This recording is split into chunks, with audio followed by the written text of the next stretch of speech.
Today we're gonna make one of my favorite easy dinners, and this is great for leftovers. We're making oven-baked barbecue chicken. All right, so we're gonna go over the ingredients. I have 4 pounds of boneless, skinless chicken thighs. The recipe calls for 3 pounds, but the pack was 4 pounds, so that's what we're going to use. That's what I'm gonna use. I love to make a lot of this because it's so good for leftovers. I trimmed a little bit of the fat off these boneless, skinless chicken thighs, but most of it's left on. It's gonna render when we cook this in the oven, and we're gonna do its 2-step cooking process. We'll do our chicken first, make our sauce, and then we'll baste them at the end, and then hit it up one more time. For the chicken, I have 1 tablespoon of Diamond Crystal Kosher salt, 1 teaspoon of black pepper, 1 teaspoon onion powder, and 1 teaspoon garlic powder. And we'll just mix that together, and it'll just go on here. It'll season them, get them to that first step. And then for the barbecue sauce, which we will make while the chicken is cooking, I have 3 tablespoons of butter. I have about a half a cup of onion that is diced. That's probably a little bit more.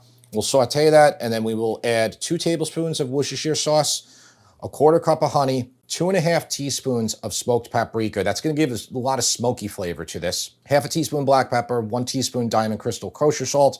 I have a pinch of cayenne there. I like to add it. Optional, if you don't want it spicy, definitely don't add it. And if you like it more spicy, I would move it up from there. And that's what I'll do, because I really like that spicy and sweet combo in this and the smokiness. I have a half a cup of packed dark brown sugar. You can also use light brown sugar if that's all you have. 1 1/4 cups of ketchup and a half a cup of cider vinegar will go in it. One ingredient that you probably don't have, maybe you don't have smoked paprika either, but I would definitely get yourself some smoked paprika because it's a very versatile ingredient. I use it quite often in like rubs or sauces. The other ingredient is liquid smoke.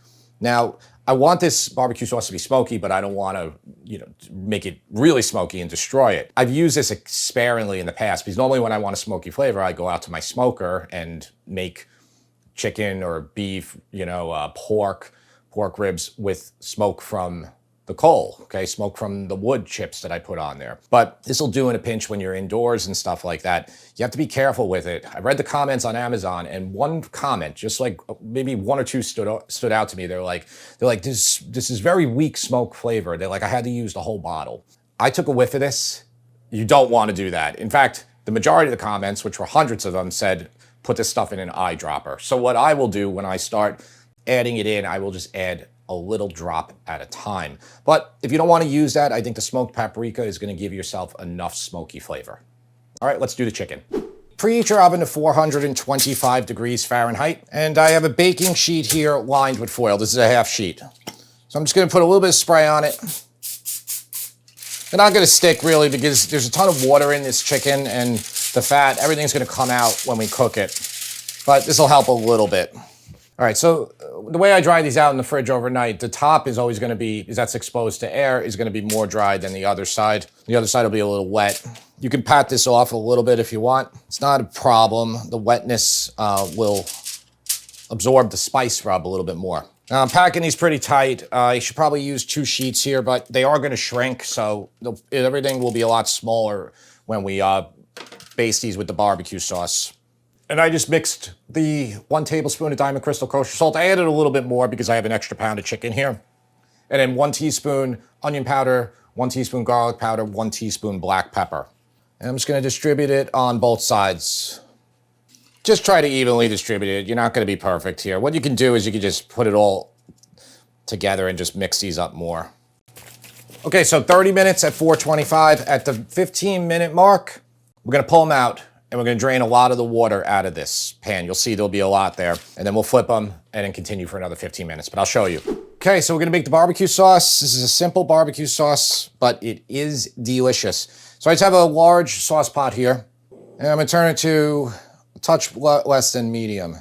I'm using butter, but you can use oil also. It's 3 tablespoons of butter. And then that's a half a cup of onion, but I took a little bit more. You could also add garlic into this if you want. If you want more like a bacon-y barbecue sauce, you could start with bacon here. Okay, like I would start with about a 1/4 pound of bacon and then just get it crispy, render all that fat, and then that'll be your fat component that you could saute the onions in. Okay, pinch of salt. I'm gonna let these onions cook until they get very soft and start to brown a little bit. Okay, about 7 to 10 minutes. Okay, so here are the onions, kind of what I'm looking for. All right, so half a cup of cider vinegar, 1¼ cups of ketchup, or 325 grams. So I just measured, I just Googled how many grams is 1¼ cup of ketchup. And I stick it on my scale and then I just squeeze it right out to the amount I'm looking for. ½ cup of dark brown sugar, that's 110 grams. ¼ cup of honey is 85 grams. 2 tablespoons of Worcestershire sauce. 1 teaspoon kosher salt. 2½ teaspoons smoked paprika. ½ teaspoon black pepper. I'm definitely putting in the cayenne, but like I said, that could be optional, and I might just add more to it.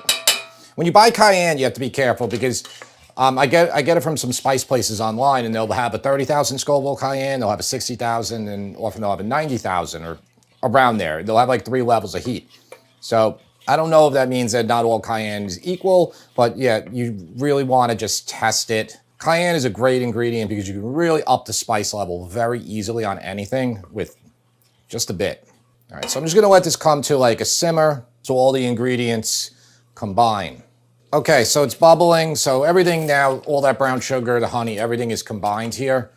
Okay, this is our consistency. So what I would tell you is, like, you can see the consistency now as I pour it out. If you cook it a little bit more, it'll get thicker, but it's also gonna thicken even when we just take it off the heat and we're waiting for our chicken to finish. I like it, and I use all different barbecue sauces. Sometimes I like a thin one, like a really vinegary one. Sometimes I like a real thick one, kind of like, probably the most popular one would be like Sweet Baby Ray's. Oh, so yeah, that's like really sweet. You take that out of the container, it's like, it doesn't move. Yeah. If you want it thick like that, all you have to do is cook this, and you're just gonna cook some of the water out of it, you're gonna reduce it, and it's gonna get thicker. But that's good for me. I'm gonna turn that off. So now what I'm gonna do first, before I even put any smoke in here, I'm just gonna taste this to see where we're at, okay?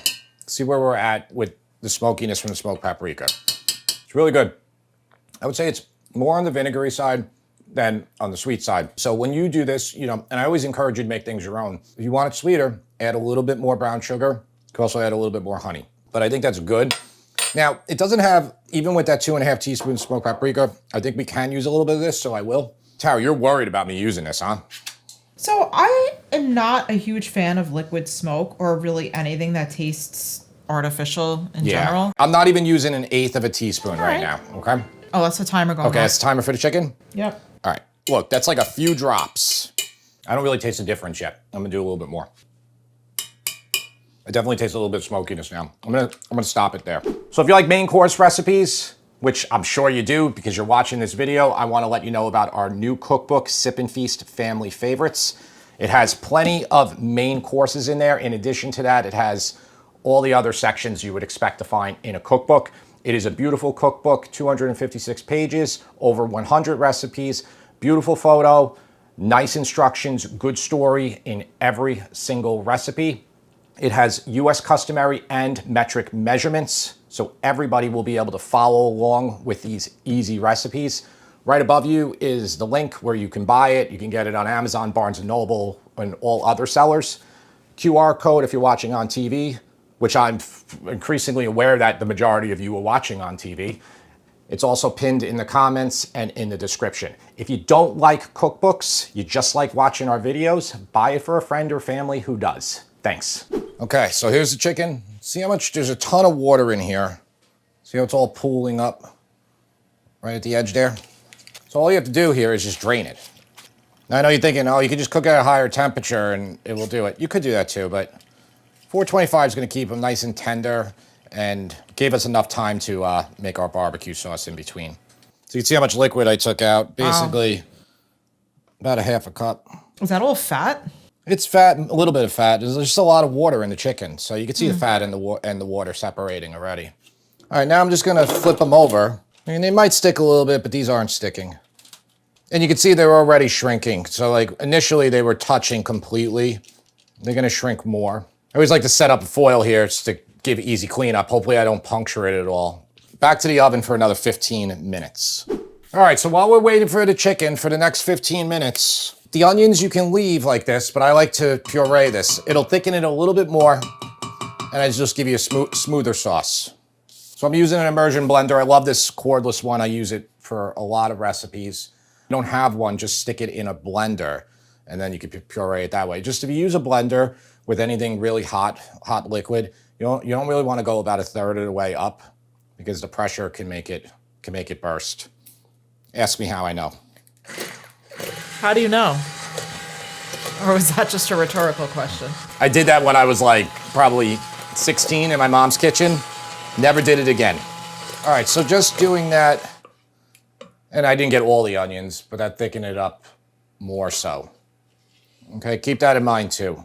Now look, if you made it too thick, just add a little bit of splash of water back into it and you're fine. You could also add vinegar, but it'll increase the vinegariness. This makes about 2 cups of barbecue sauce. If you want more, like if you're making more chicken, just double the recipe. The great thing about making a homemade barbecue sauce like this that's vinegar-based, you keep it in your fridge for months. I mean, think about it this way. You know, you go to your mom's house or your dad's or whatever, and you know, you look at the date on it, it's from like 3 years ago, and people have like no issue using it. I mean, really? It's usually from like 15 years ago. 15 years ago, yeah, I stand corrected.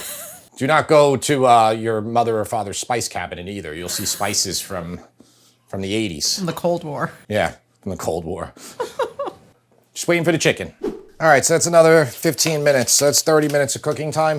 If you have a lot more moisture, you could drain it off again, but we're pretty good here. It's not too much. That's it. You can check right now if your chicken thighs are 185 degrees internal, which I know they are, but I'll check anyway. Okay, 199. Yeah, they're good. And you could do this whole recipe with bone in, skin on. I just love that. Very hard to overcook, and they will remain perfectly tender the whole time. If you use chicken breast for this, which you certainly could, you just really got to watch that internal temperature. You really, like, to be quite honest, if you're going to do it, I would only cook it to about 155 because we're still going to put these back in the oven with the barbecue sauce. By the way, turn your broiler on to high and set the rack to the second highest level. So I'm going to baste all these.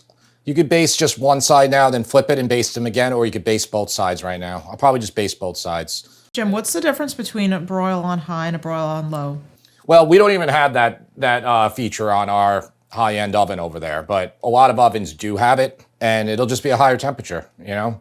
I guess with a gas one, it'll have a bigger flame. All right, I'm gonna put these in the oven for about 2 to 3 minutes per side. I like to, on the second side, to get more sauce, I'll do a second glaze on that like show side. That's up to you. I really recommend you watch it the whole time. There's a lot of sugar in here. You can go from them looking beautiful to being completely burnt. That being said, I do like a nice caramelization and a char on these. All right, we'll be back. Okay, that's just one side for a couple minutes. I'm gonna flip them. This is gonna be the side that I hit it up a second time. So don't worry if they don't get super charred on that first batch. All right, so we'll just flip these and put them in for 3 minutes and add a little bit more sauce on these if you need to. Okay, so that is the second side, and I'm just gonna do one more flip here and then hit that barbecue sauce up one more time. And then the final side, so you're doing 1, 1, and 1, that'll be our show side, and they'll be good. Could have cleaned off a little bit more of the moisture in this pan, but I didn't. All right, so we have plenty of barbecue sauce for anybody who wants to put more on the side, and we're gonna see what the taste tester thinks right now. James just taste tested prior to this one. He just taste tested this creamy shrimp and scallop pasta. We'll see how this one does compare to that. Yeah, that wasn't the best pasta, so it's not going to be that biased. And I do like barbecue chicken. I'm surprised you never made this before. For a video? Yeah. You know why I never made a video for this? I thought it might be hot. Okay. I thought it was too simple to make a video for it. But, you know, we're starting to realize as the channel moves on, like, doing something complex means you're not going to make the recipe. So, or maybe some of you will, but for the majority, it would be like, oh, like that's nice and everything, but I'm probably not going to attempt that during the weeks. Guys, this is one of the best chicken recipes, just plain chicken. I would say this is on par with like chicken cutlets, chicken parm. Chicken parm is obviously better with pasta on the side too. But this is really good. I think this with some like mac salad or some tuna mac on the side, it's perfect. This is definitely one of the best chicken dishes. Like, I mean, come on, it's like barbecue sauce and chicken. Like, what do you think of the barbecue sauce? Did you make it? I made it. You want me to put a little bit more on it for you?